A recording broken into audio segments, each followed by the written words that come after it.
أذاني في شغلي وفي حياتي ودمرني نفسيا. مفاجآت كتير كشفتها إيناس النجار عن الفنان إدوارد واللي عمله معاها في حمام السباحة في مشهد من فيلم أحاسيس. إيناس كمان اتكلمت عن حياتها وحكت عن سبب طلاقها من جوزها بعد شهر واحد بس من الجواز، وكمان من غير ما يلمسها. طب يا ترى ايه قصة إدوارد معاها وعمل لها ايه في حمام السباحة؟ تعالوا نحكي لكم الموضوع كله في الفيديو ده بالتفصيل.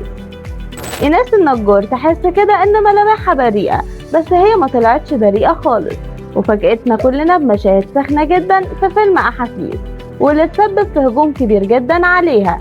إيناس النجار وقتها قررت إنها تتجرأ وتظهر بالمايو لأول مرة، بس ما كانتش حاسباها صح.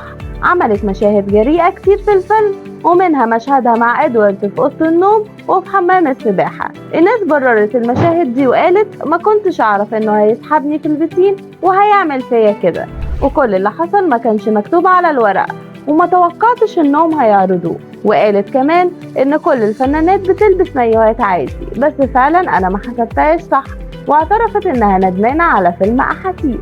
إيناس النجار عاشت قصة حب مع واحد بره الوسط الفني واتجوزوا خلال 3 شهور، ولكن المفاجأة إنها قفشته وهو بيخونها من قبل حتى ما يلمسها. جوزها كان يعرف واحدة قبل ما يتجوزوا وفضل مكمل معاها حتى بعد الجواز، لحد ما إيناس قفشته متلبس وهو معاها وصممت على الطلاق وطلقها بعد شهر واحد بس من الجواز، وما كانش لسه لمسها. كانت جوازة على ورق ولكنها اتحسبت عليها جوازة. ساعتها إيناس النجار دخلت في حالة اكتئاب صعبة جدا وصممت إنها تبعد عن كل الناس، وبقى الحزن حزنين، حزن على طليقها والحزن التاني على وفاة والدها. قعدت كام شهر على الحال ده لحد ما اختفت شوية عن الأنظار، وظهرت تاني بعد 2 سنين وطلعت إنها كانت متجوزة. الجوازة التانية بقى لإيناس النجار كانت عرس واستمرت لمدة 2 سنين.